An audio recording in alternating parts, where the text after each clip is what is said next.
Next up, we have a lecture from Professor Joan Rose. Professor Rose was the winner for Stockholm Water Prize in 2016. She holds the Homer Nolan Chair in Water Research at Michigan State University, where she has worked for the last 22 years. She is director of the university's Water Alliance, leading interdisciplinary efforts to solve global water problems. She is also a member of the US National Academy of Engineering, the Royal Institution of Singapore, and the EU Academy of Sciences, as well as a corresponding member as the Royal Academy of Sciences and Arts of Barcelona, Spain. At the end of the lecture, there will be a Q&A session moderated by Professor Lee Viewed from National University of Singapore. Professor Rose, please.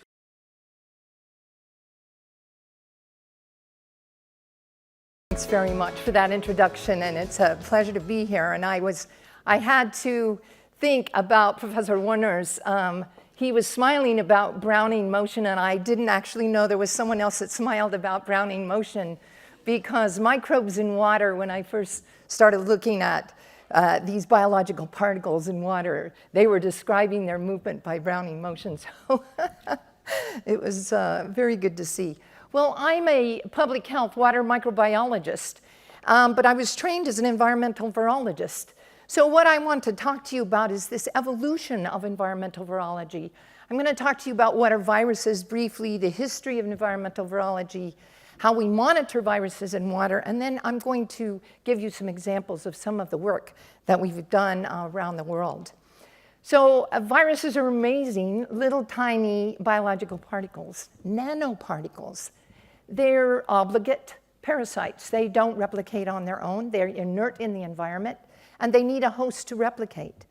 Generally, they're very host-specific, and in fact, that's what we were taught early in our history, that they were very host-specific. They've got a simple structure for the most part. They're either RNA or DNA. They do not have both nucleic acids, and they're surrounded by a protein coat. Some contain lipids and glycoproteins and other types of systems, but they're quite amazing that something so small can wreak havoc on a body in terms of disease or processes. So viruses affect all living entities. We know that now. I work in the environmental health arena, and there's hundreds of different what we call enteric viruses. These are viruses that replicate primarily in the intestinal tract. They're excreted in the feces, they end up in water, and they're transmitted through this fecal-oral, what we call a fecal-oral route. I remember my dad saying, what is it you actually do, when I was working on my PhD? And I said, well, I kind of follow the feces around the world and in the water. And so that's my interest. Some of these viruses you'll recognize, but viruses, in fact, algae, bacteria, other animals. And now we found some that do jump, right? Rabies was one that we knew about early in the history of virology. But now we understand that these viruses can mutate very readily and can jump species. And I thought this algal virus that just was recently found in humans and in animal models was quite interesting, because this is a virus that is found with our algal populations in our water environment. That was something new. Now, we have a huge biome in the Earth, but we know very little about it. We've got our human population and our animal livestock. We have the total numbers of animals, including insects and wildlife, birds around the world. But viruses are the most abundant biological entity on Earth. And yet we know very little about them. 99% are unculturable, as far as we know. It might be 99.99%. And we don't know very much about who's there, what they're doing, how they interact with their hosts in the environment. Now, there's key events that have influenced environmental virology. And in my field, it's really a sort of at the interface between medicine and technology, the advancements in technology, and the advancements in just science itself. So, of course, viruses that cause disease were the first viruses that people began to study, humans began to study. 1700s, description of poliovirus, cowpox being used as a vaccine, trying to treat smallpox, yellow fever showing up, and it later identified as a virus. And at this point, they actually understood that these were filtrable. They knew about bacterial diseases at this time, but what they called these viruses were filtrable agents. So these were diseases or some kind of entity that they knew that could cause contagion that were filtrable. They were small. We started looking at how we culture these things. 1913, vaccinia was cultured. Bacteriophage, we could culture them. They were a simple system, bacteria and viruses. A simple system that led to a lot of other discoveries about DNA replication. But also now, and I noticed some posters out there about using phage as approaches for delivering, right, antibiotics and other things. So yellow fever and smallpox in cell culture by 1930, poliovirus isolated in cell cultures in the 50s. The electron microscope wasn't even invented until at the point about that time, so we didn't even see them, right, until the 1960s. We started to see the structure of these small infectious agents. But PCR, polymerase chain reaction, a system in which we use enzymes to replicate DNA and to transcribe RNA and then to replicate that, came along in '85. That won one of the Nobel Prizes, the idea of using polymerase chain reaction. Now we have instruments and we have kits and all of these kinds of things. And by the late 80s, metagenomic approaches, which means that can we start to look at that big biome out there that we don't understand yet. So this interface between technology, science, and health has really led to advances in environmental virology. Now, the histories of viruses and human health and the environment are broad. Some of the first recollections are really about hepatitis A. They called it jaundice, and most of the recordings were in records around wars. So they, because that's where they were able to record information. They didn't record a lot of information in the general population when they got sick. But if the armed services got sick, then they recorded it. And so they called this epidemic jaundice, campaign jaundice. They didn't actually know what it was caused. By 1940s, the disease was named infectious hepatitis. 1973, the virus was first detected under the EM. That's 20 years after the electron microscope was actually invented. So here's a virus that's causing a disease 20 years after the technology was available. They were identifying it. And it took 5 decades for the interface of this virus, which is a fecal oral virus spread through contaminated water, to develop vaccines. But despite that, hepatitis A is one of the most common causes of acute viral hepatitis, and particularly in children around the world. Polio is another one. Ancient Egyptians' painting depicted the disease. It was first described in the 1970s. Clinical description, infantile paralytic disease. Epidemics started appearing in the 1900s. It was identified that it was contagious by the early 1900s. And while we were able to cultivate it in primates, it wasn't cultivated in cell culture until the late 50s and 60s. And at that point, they recognized they could actually sample water and identify and capture poliovirus out of water and look at this type of pollution. And in fact, they didn't even know it was fecal oral until the 40s.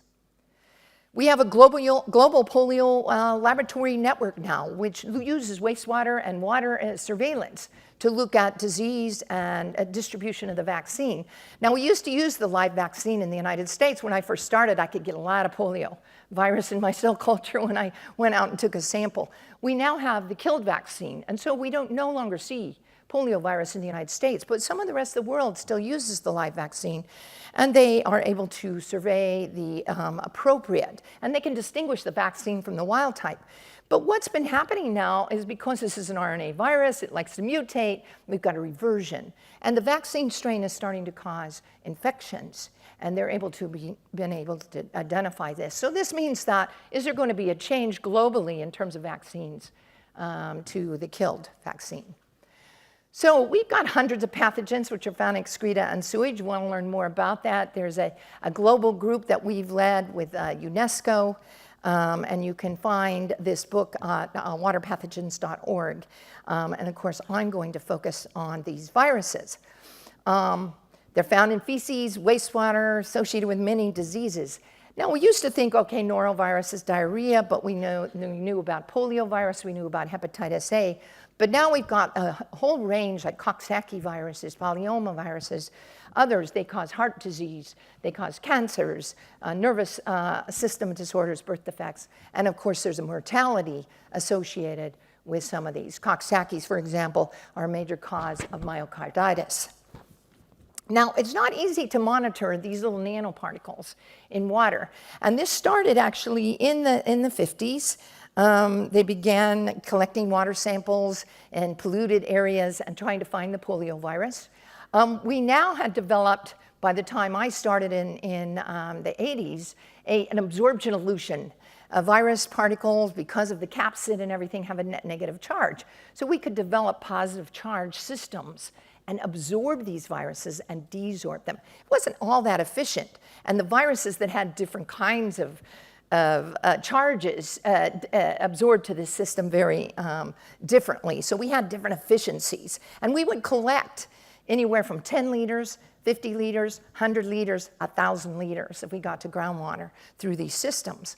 We now use low-cost ultrafiltration systems.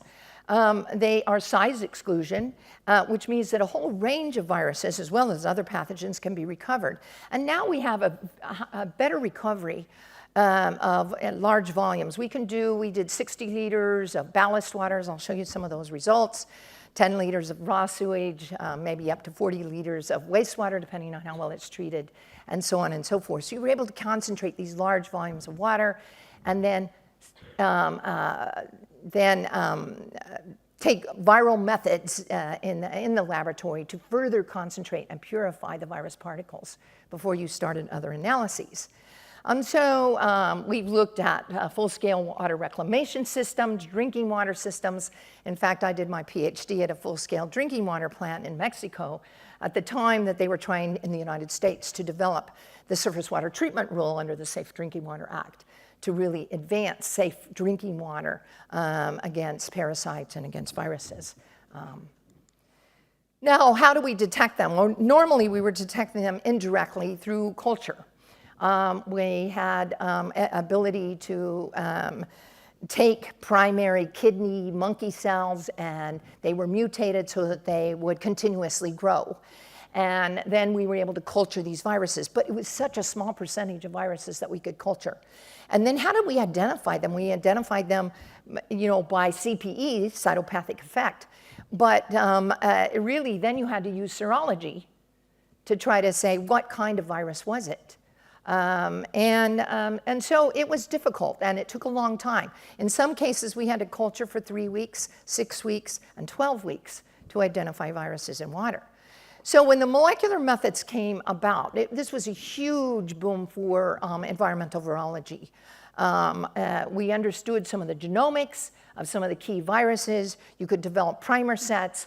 We could use the biological, what I call the biological copy machine, right, to copy and get highly specific identification. And then PCR developed to quantitative PCR, and we could actually quantify what was there. Now, what was the disadvantage in water systems as we were using this for water? Well, this system detected all viral particles, whether they were alive or not, whether they were infectious or not. So what the water industry didn't like that very much, because they were trying to kill these viruses, not always remove them, but kill them with ozone, chlorine dioxide, whatever disinfectant they were using. And so if we had a system that was measuring live viruses, that was a problem for them. Recently, people have integrated cell culture and PCR. We still have some disadvantages there. And now people are starting to develop what we call the molecular viability assays, right? Where we can actually go in and there's a failure to replicate if the virus particle is not intact and cannot attach to a cell and enter a cell and become infectious. So these new methods are helping us tremendously. And finally, of course, the metagenomics approaches, where we can take our system, where we can capture viruses, purify them, and then use new instrumentation, nanopore, Illumina technology, because viruses have, compared to the rest of the biomes of the world, have very small genomes, right? And so these techniques, we could actually replicate almost the whole genome and find out who's there. Now, viruses are one of the primary drivers for the need to achieve water treatment and high quality and safe water, both in drinking water and in wastewater. I show you some of the wastewater data. Both up in the left-hand corner, the cultivation data. Of course, with a PCR, we can get a lot more data, and then integrated culture and PCR. And you can see that the green and the blue is primary sewage coming in, untreated and primary sewage, and the orange is the treated sewage that will be discharged. And so we can inactivate these viruses. We see a little bit more virus through the treatment process when we use integrated qPCR than when we use culture. But we know we can't remove all these virus particles, and we show the inefficiency of treatment in removing these virus particles. Now, what do we need? What do we mean by reducing viruses? And I'll show you this because we talk about in wastewater reclamation, where we're taking wastewater and we're going to reuse it for various purposes. We talk about achieving 6 to 9 logs to 12 log reduction of viruses to be safe. Now, why? Because viruses first are excreted in high concentrations, up to 10 to the 12th per gram of feces. They're persistent. They're stable in the environment. They're resistant to treatment, and they're potent, which means that if we have a dose-responsive viruses, very few viruses can initiate an infection. So we need these huge amounts of removal. And you can see that we're only achieving maybe 2 logs, 3 logs by routine wastewater treatment.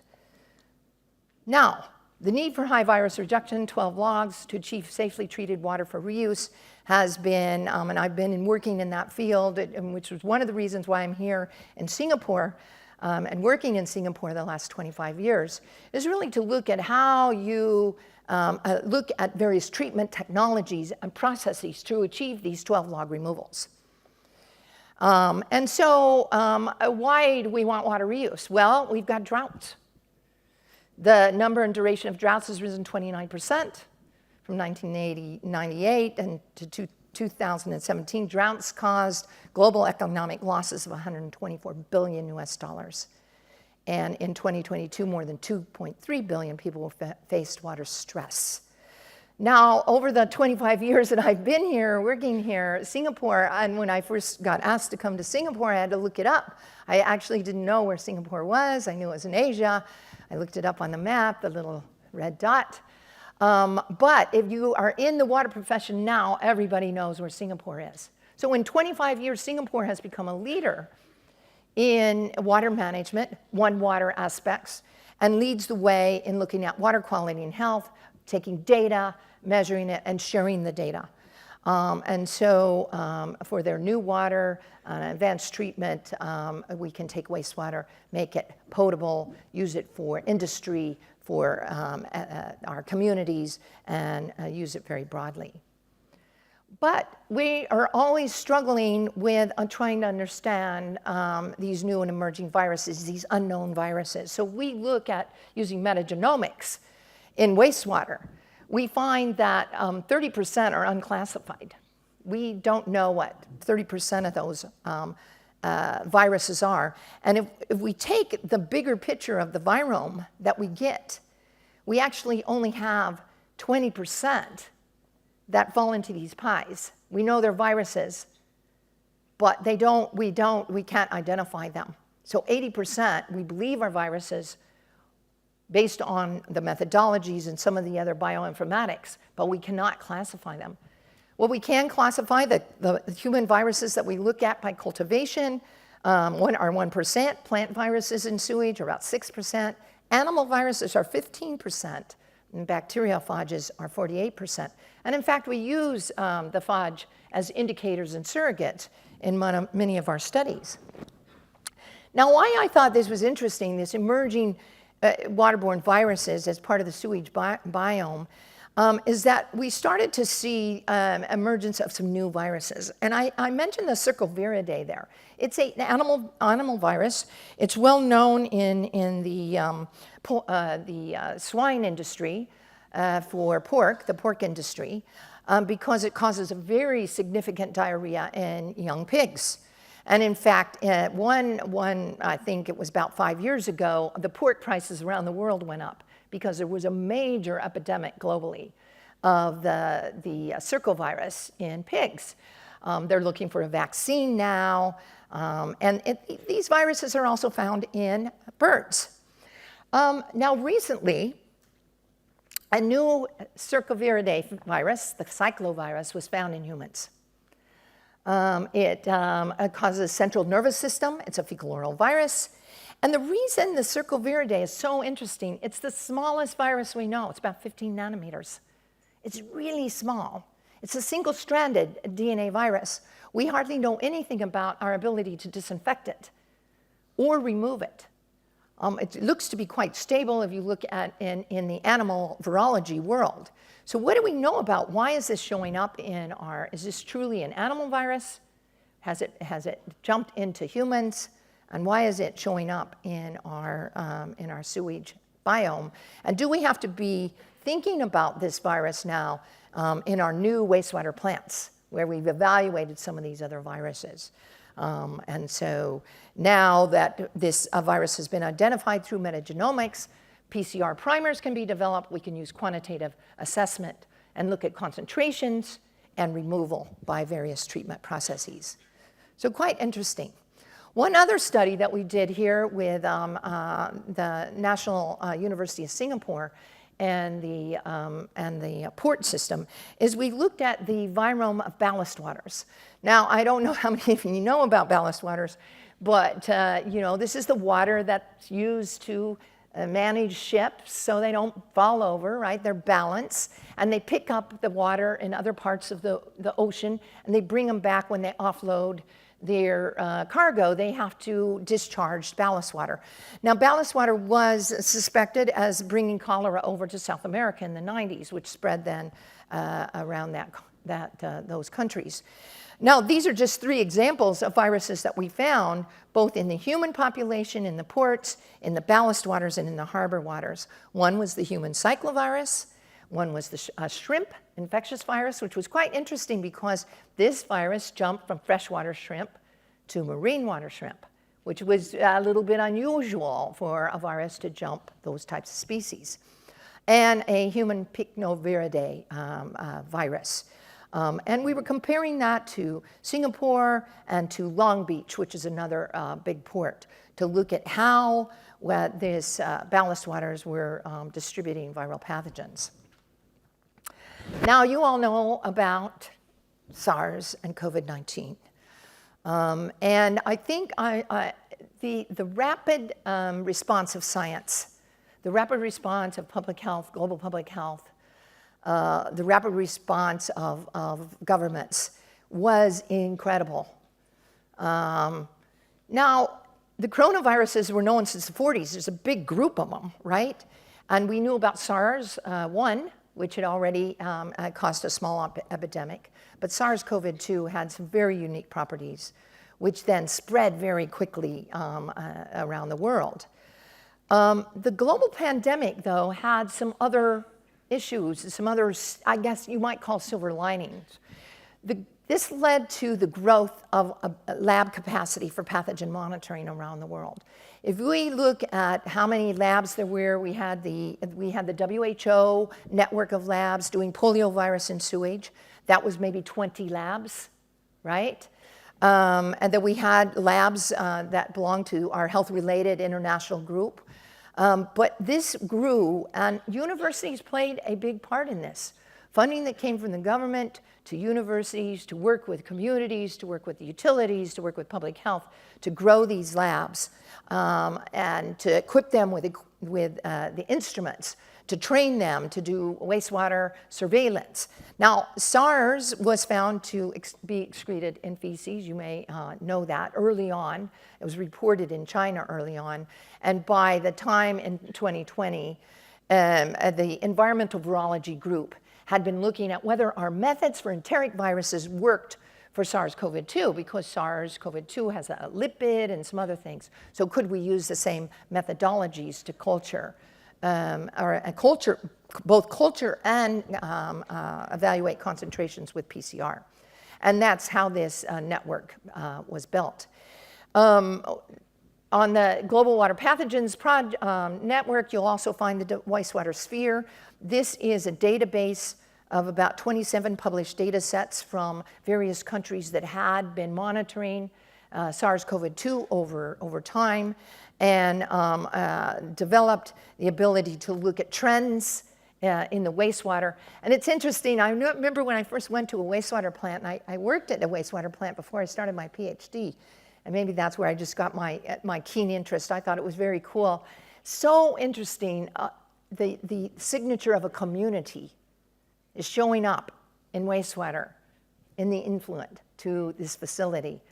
And using these methodologies, then, we could look back and say, what kind of disease was going on in our communities by monitoring the wastewater? It gave early warning, but we learned some other things about monitoring wastewater surveillance.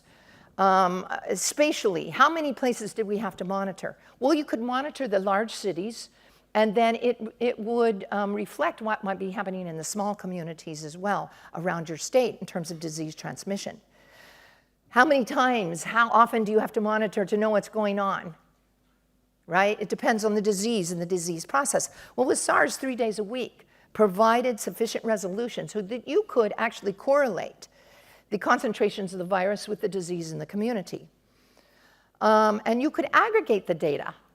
And now we're looking at whether we could look at disease transmission rates, working with epidemiologists and for other diseases besides SARS.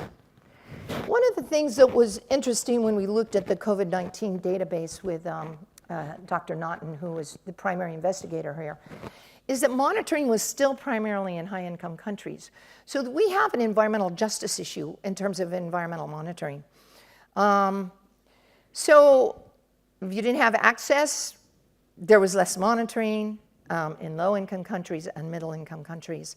And the data were not widely shared or publicly accessible to inform public health. So we had both an environmental justice issue. We were measuring in the rich areas. Even in the United States, we did analysis. And we were measuring the rich communities, not the poor communities, where it could maybe help them the most, where they didn't have access to clinics and testing of the population. And so we need to think more about this environmental justice approach when we start looking at the future. And we also know that even though we have vaccines available, we've got an environmental justice problem for the rest of the world in terms of the unvaccinated world in prevention of some of these viruses. So we continue to struggle with viruses that have been around for centuries and centuries since humankind, since polio and HIV, despite having vaccines. But now we're starting to look at what's happening with monkeypox as it spreads around the world, parvovirus, respiratory syncytial virus, Coxsackie viruses, and highly pathogenic avian influenza. These new and emerging viruses may be important in certain key regions of the world. And animal and plant viruses can be spread around the world and are a risk to the biohealth of the planet and are able to jump species, yet we have very little information or approaches. We don't have enough knowledge on how to protect our biodiversity of our planet in this regard. Now, I mentioned the highly pathogenic avian influenza because in North America, we're starting, of course, to see this not just in wild birds, but in our poultry. It's jumping into the bovine industry, into cows. And, of course, now it's jumping into humans. We just had notice that we've had the first death from avian influenza in the United States. But environmental surveillance is being now set up to look at this transmission pathway. We don't know very much about how wild birds excrete it into the environment. How does it go from wild birds to poultry? How does it go from poultry to cattle? Of course, humans are interacting, so we believe it's contact, but how is it moving around? So we're now looking at how do we set up a major environmental surveillance program to help us understand transmission of this particular virus. So I'll just say that in the water arena, there's a need for many different scientists and disciplines to join to solve these problems. It could be someone from a health background. It could be somebody from technology that's looking at new instrumentation. It could be mathematicians because we need to describe bioinformatics better. We need to describe transport and fate and viability. And we're only going to be able to do that through better models. We need to train the next generation of environmental virologists in this arena. You know, I always loved being a public health water microbiologist because I got to go out in the field. I got to go out and collect my water sample. And I thought, well, I'll just take my water sample, I'll come back and do my analysis. But what you realize is as soon as you collect a water sample, it's somebody's favorite fishing hole, it's somebody's favorite beach, it's somebody's drinking water supply, it's somebody's drinking water or well. And it has meaning. They want to know what's going on. What does it mean? What can they do about it? Does it affect me? And generally, we're going to have to look at how we characterize, not just for humans and human disease or domestic animals and their diseases for viruses, but really these viruses, this big group of unknown viruses in our global world. And is there a disruption to this host virus interaction around our world that we're not recognizing in wildlife and plants and other parts of the biome? So I just want to acknowledge this is a big group. I've been part of a health-related water microbiology for most of my career that's global, and they have really influenced me and helped me. It's been great to be part of a consortium like that in terms of doing the science and looking at going all the way from measuring polio in water and sewage to viruses in drinking water to SARS, and during this global pandemic as part of this consortium of scientists, and see this science really evolve. So thank you very much for having me here, and it's a pleasure. Thank you, Professor Rose. May we invite you to remain on stage, and Professor Liu, please.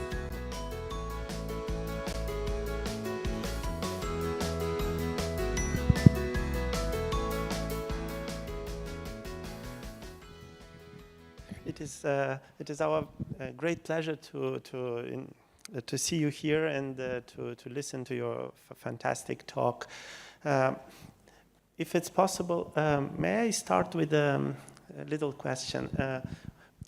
It is a bit depressing to see so many viruses and different kind of viruses that are around us, and the more important is that we know so little about a big chunk of them. We have been living with these viruses for centuries, for entire life. Is it possible that some of these viruses hold a positive effect on us? Or Yeah, I mean, we do know phage carry genes, especially, they'll pick up genes from bacteria. And in the food chain, originally when they described the food chain, they had just had zooplankton and phytoplankton, and then they had bacteria in the microbial food web. And they started to look what's the role of viruses. in this whole food chain as well as in nutrient cycling. And so we do know, at least in the bacterial world and in particularly for algae and things like that, that these viruses do play a role in the balance of the ecosystem. Now, what about human health? It's really hard to know. We do have viruses that integrate into our genome. HIV is one of those. Of course, that's causes a disease. But we know very little, I think, about the positive side of these viruses. We do know that they mutate very easily and very readily. RNA viruses in particular have a very rapid mutation rate, and the influenzas in particular have a segmented genome. And so you can get these segments kind of mixing it up, and this is why we have these different variants showing up.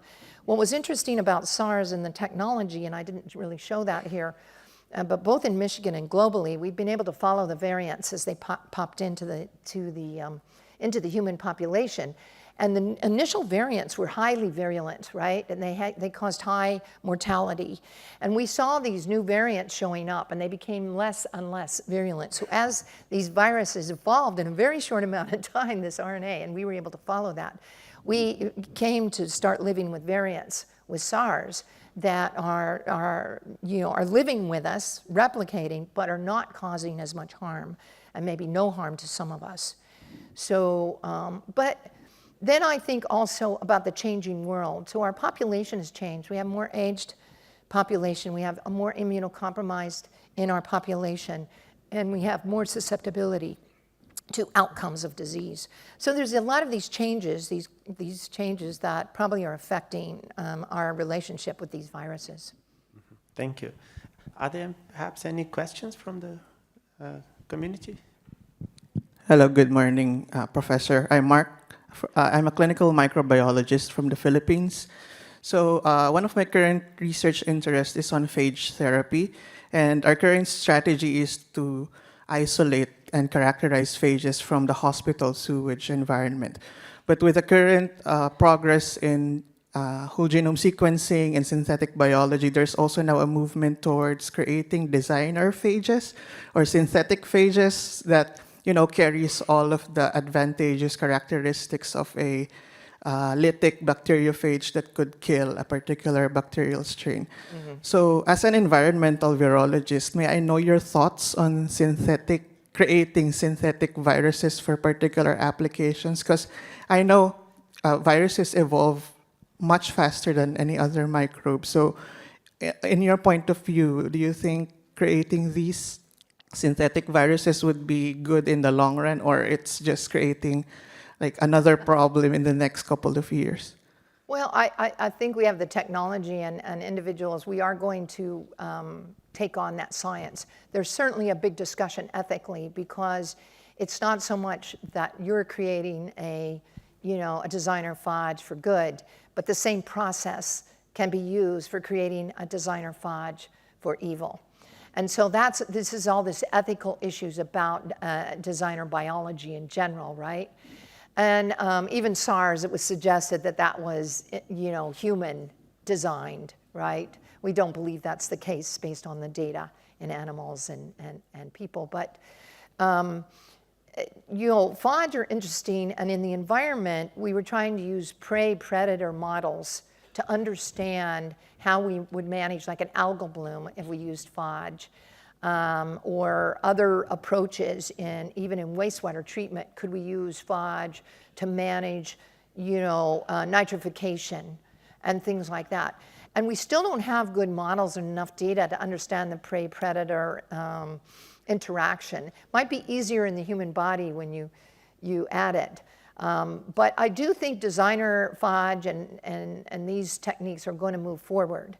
And so I think globally we have to say this is, we have to talk about the ethics of it, how we use it for good, how we present the data, have transparency in terms of the data, sharing the results. And so I think that's the pathway forward.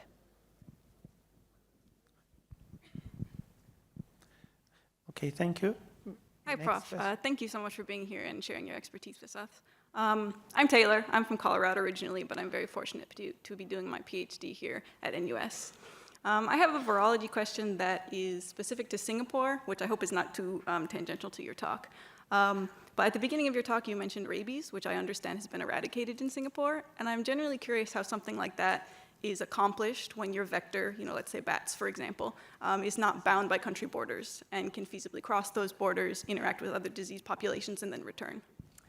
Yeah, I think talking about eradication is probably a misnomer that we can control or decrease the chances of rabies being spread, right, in a particular region or a particular country.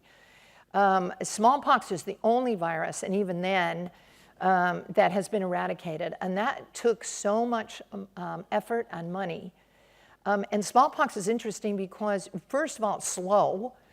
It's slow to be transmitted compared to other viruses whose transmission rate is quite high.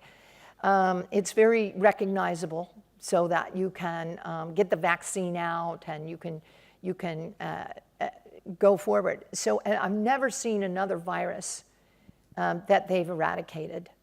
And the effort that was spent on smallpox was tremendous. So I don't think eradication is the right word. I think we have to realize that, like you said, another animal could come in. It could bring in rabies. Of course, Singapore has a good surveillance program, and they could then more likely control it. We've got these viruses that, cause minor disease like norovirus, but they cause huge economic impact. And all of a sudden, we're seeing this global expansion of norovirus. They've had a lot of norovirus outbreaks. In Singapore, they come in with food. They're a fecal oral virus. We don't think it's waterborne, but we think that maybe it's food contamination. But it closes down hotels, casinos, cruise ships, so on and so forth. And so all of a sudden, everybody's like, what's going on with norovirus as it's being spread around? And can we learn something from Singapore? I always felt we could learn something from Singapore in terms of, because it is an island, because they have control, because they have monitoring data, they do have transparency in sharing their data about how do we manage these types of diseases that come in through these various pathways. Thank you. Thank you. Hi, Professor Rose. Thank you for your lecture. You mentioned the impacts of increased drought severity on wastewater management. So I was wondering whether if wastewater management has faced any other emerging challenges as a result of climate change, and what challenges are predicted to arise in the near future as climate change effects become more severe? Mm-hmm. Yeah, the water profession, I heard someone say when we talk about climate change, we don't talk about water enough, that water is climate change, right? This blue planet. And we're going to have more floods, we're going to have more droughts. Floods, we already know from outbreak data, global outbreak data that we've done meta-analysis on, and this has been reported in the literature, that high precipitation events cause more outbreaks. And we have data in the United States that that's true, and we have data that that's true globally. With droughts, we have more individuals. We don't have the spread of the pollution, but we have concentrated pollution, and we have people that have to access polluted water. They don't have any other choice unless we put in infrastructure. Now, the water industry generally had separated the drinking water and wastewater sides, right? And so drinking water was all about resources. Can we get more water in? Can we treat it then to a certain level and then distribute it to our community? And wastewater was about discharging, and are we discharging safely? Singapore and other countries are now starting to think about this one water concept, which is, we've got the stormwater. How do we capture the stormwater for water, like in Singapore? But also our wastewater is going to be treated to high quality for all purposes, including industrial and drinking water purposes. It gives you resilience against climate change. And so this has been a 25-year journey in Singapore. And I know that in other parts of Asia that are quite impacted by climate change, both on the flooding side and the drought side, that they're coming to Singapore and saying, how did you do it? How did you finance it? What are the technologies that we need to achieve treatment and safe water? And I think the other thing that's emerging is resource recovery. When you think about wastewater, they're starting to talk about resource recovery. But we've always had resource recovery. The number one resource that we recover from wastewater is water around the world. Secondly, it's nutrients. And thirdly, it's going to be energy. So now we're going to be starting to talk about energy, water, and nutrients, and phosphorus, and soil health, and food security. So how do we link all those kinds of things? So it really needs a comprehensive approach. I appreciate that the UN has a Sustainable Development Goal, number 6, because the Millennium Development Goals did not have a water goal, and those were quite aspirational. SDG 6 is more specific. There's measurable targets, and so we're not going to meet them, right? 2030 is the end of the SDGs. We're pretty close to that now. So what are going to be the next targets, and how do we help, especially the vulnerable countries? We know the low and middle income countries are highly vulnerable to climate and climate impacts, both in terms of water and food security. So we've got to look at these innovations, and I think the One Water approach is the way to go about it. Okay, thank you. If you would like to have more questions, please approach Professor Joan Rose. Yes, I'll be happy to talk with any of you. After the talk. Yes, thank you. Very much.